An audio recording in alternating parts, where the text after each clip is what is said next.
Parlons maintenant de combinaisons.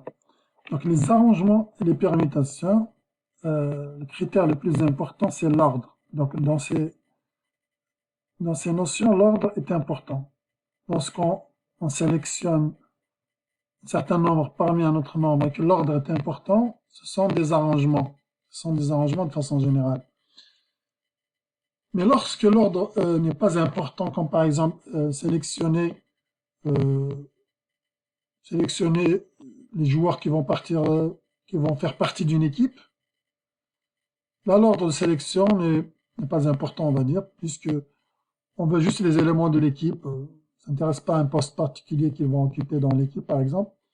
Mais on veut choisir 3 étudiants qui vont aller déplacer un bureau, par exemple. Là, l'ordre n'est pas important. L'ordre n'est pas important. Quand l'ordre n'est pas important, on parle de combinaison. Donc, on parle de combinaison. Lorsqu'on choisit R éléments parmi N et que l'ordre de sélection, l'ordre n'est pas important, ce sont des combinaisons. Le mot combinaison, il est un peu trompeur par rapport au langage courant, usuel. On entend parler de la combinaison d'un coffre-fort. La combinaison d'un coffre-fort, l'ordre est important. Il s'agit d'un arrangement. Alors qu'en mathématiques, en tous les cas, une combinaison, l'ordre n'est pas important. Dans la vie courante, quand on parle de la combinaison d'une valise ou d'un coffre-fort, dans un coffre-fort, l'ordre est important. Voilà. Donc faites attention à ça. En mathématiques, en tous les cas, la combinaison, c'est une manière de choisir certains nombres R objets parmi un objet. Dans ce cas-là, le nombre de possibilités qu'il y a, une combinaison est dite sans répétition.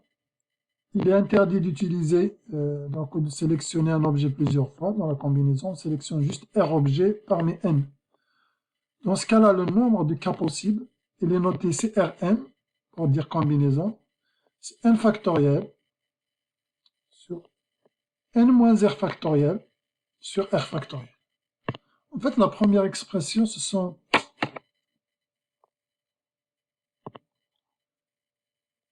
on peut l'écrire comme ça, c'est ARN, comme si c'était des arrangements sur R factoriel. C'est comme si on calcule tous les arrangements possibles, mais on divise sur le nombre de permutations possibles de ces R éléments, parce que le fait qu'on les permute, ça n'a aucun effet. Pour nous, en termes de combinaison, on a toujours la même combinaison. Donc on divise sur le nombre de permutations possibles de R éléments. Donc on peut le penser comme ça, on peut le réfléchir comme ça.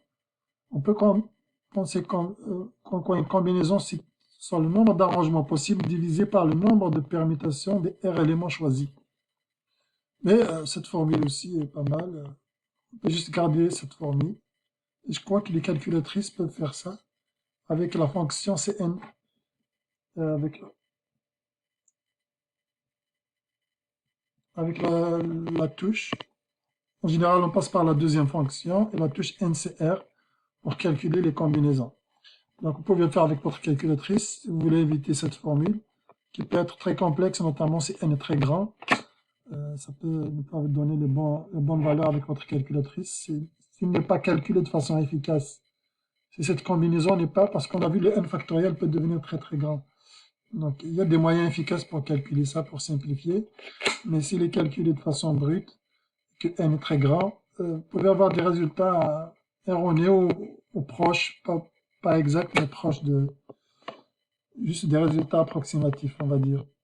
Donc, en manipulant un peu, voilà, donc c'est dit ici.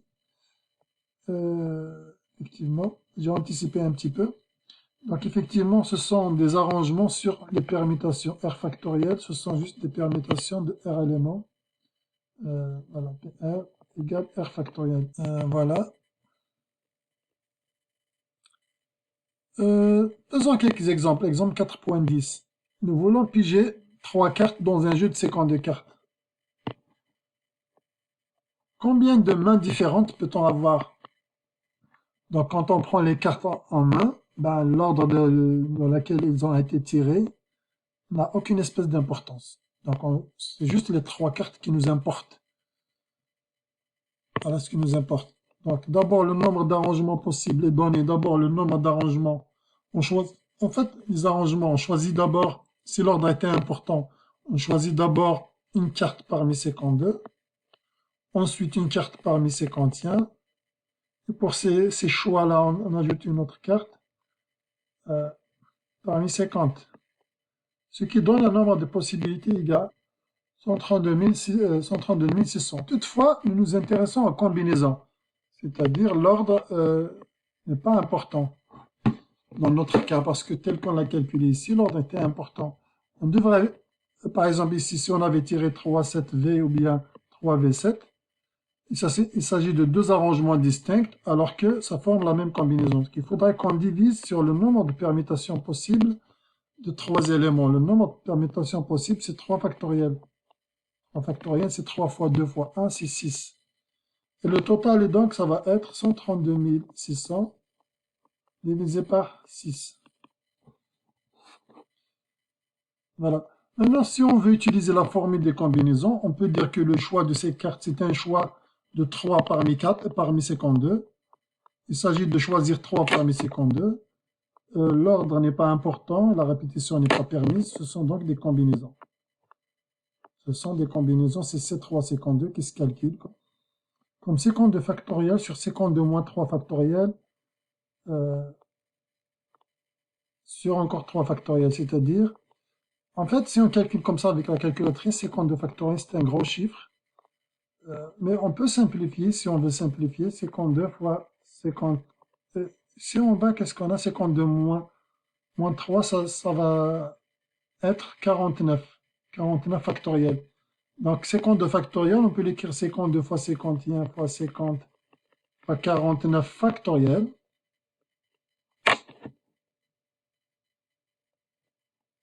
Et donc là, on voit 49 factoriel qui se simplifie. Et donc c'est juste 52 fois 51 fois 50 divisé par 3 factoriel, c'est-à-dire divisé par 6. Vous pouvez le calculer directement avec votre calculatrice, puisqu'ils sont programmés en général. Ces fonctions d'analyse combinatoire sont déjà programmées. On obtient bien sûr la même valeur ici, 22 100.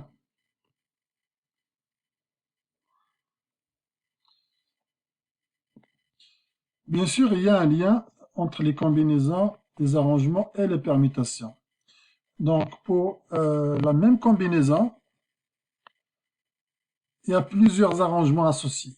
En permutant tous les éléments de cette combinaison, en fait, on trouve tous les arrangements possibles. Donc là, on peut trouver l'arrangement ABC, ACB, BCA, BAC, CAB, CBA. On voit donc qu'il y a 1, 2, 3, 4, 5, 6, il y a 6 arrangements, c'est-à-dire 3 factoriels, arrangements associés à la même combinaison.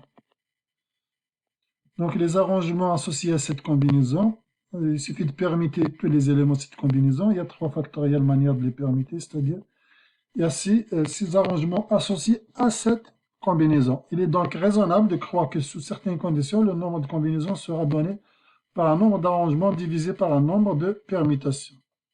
On peut le réfléchir comme ça, bien sûr.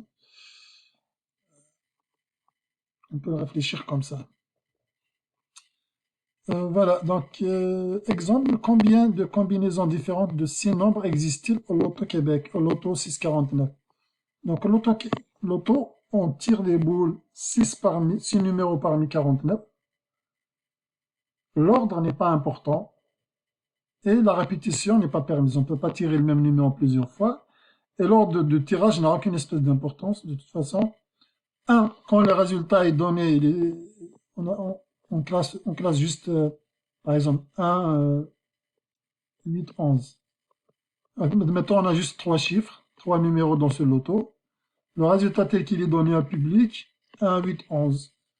Peu importe le tirage, si on a tiré 1, 8, 11, ou 11, 8, 1, ou 1, 11, 8, ça ne change rien. Toujours le résultat, il est donné de cette manière. Ça veut dire que l'ordre du tirage n'a aucune espèce d'importance.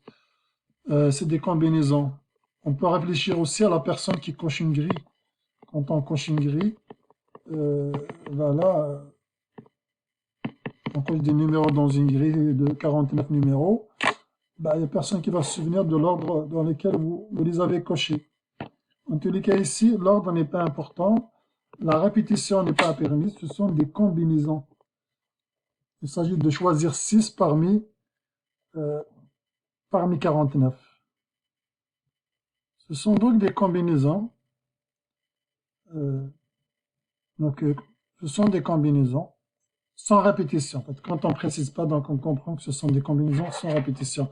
Donc le nombre, combien de combinaisons possibles? Le nombre de combinaisons possibles c'est 649, qui est égal finalement à 49 fois 48 fois 47 fois 46 fois 45, 1, 2, 3, 4, 5 fois 44 sur 6 factoriel. Et on trouve donc en tout 13 983 816 possibilités, combinaisons possibles du loto de 6 chiffres parmi 49. En gros, si vous jouez une seule grille, par exemple, vous avez une chance sur 13 900 000, etc. de remporter le gros lot. Voilà. Faisons le 93. Pour jouer un match de badminton en double, 4 joueurs doivent être sélectionnés parmi les 7 personnes présentes. Combien de façons différentes est-il de choisir les 4 joueurs? Donc ici, on choisit juste les 4 joueurs. On ne s'intéresse pas comment on va former les équipes à partir de ces 4 joueurs pour le match de badminton. C'est juste le choix des 4 joueurs. On choisit 4 parmi 7. L'ordre n'a aucune espèce d'importance. Une fois ils sont choisis ces 4, c'est eux qui vont jouer. Donc l'ordre n'est pas important et la répétition n'est pas permise. Le même joueur ne peut pas être choisi plus d'une fois. Donc ce sont des combinaisons, bien des combinaisons sans répétition. Et on trouve donc 35. Il y a 35 façons possibles de choisir ces 4 joueurs qui vont jouer au badminton. Donc dans ce numéro, on ne parle pas comment on va composer les équipes à partir de ces 4 joueurs, etc. Dans ce numéro, on choisit donc, tenons compte de la sorte des cas, combien de paires distinctes de valeur 3. Une paire de valeur 3, ça veut dire c'est une paire de 3, c'est tout. Mais on sait qu'il y a 4 cartes de 3. 3 cœurs, pique, trèfle, le carreau. Donc la question qui est posée, c'est combien de paires possibles. La paire, ben, ici le nombre est réduit, on peut le faire manuellement. On peut avoir cette paire, celle-là, celle-là, celle-là, celle-là, celle-là. Il y en a 6. Mais en termes de combinaison, il s'agit de choisir, on choisit 3 parmi 4. Il s'agit de 2. On choisit une paire, donc on choisit 2 parmi 4 cartes. L'ordre n'est pas important et la répétition n'est pas permise. Ce sont des combinaisons. Donc il y a au total, il va y avoir C 2, 4 égale 6 paires possibles, paires distinctes. Paires distinctes de valeur 3.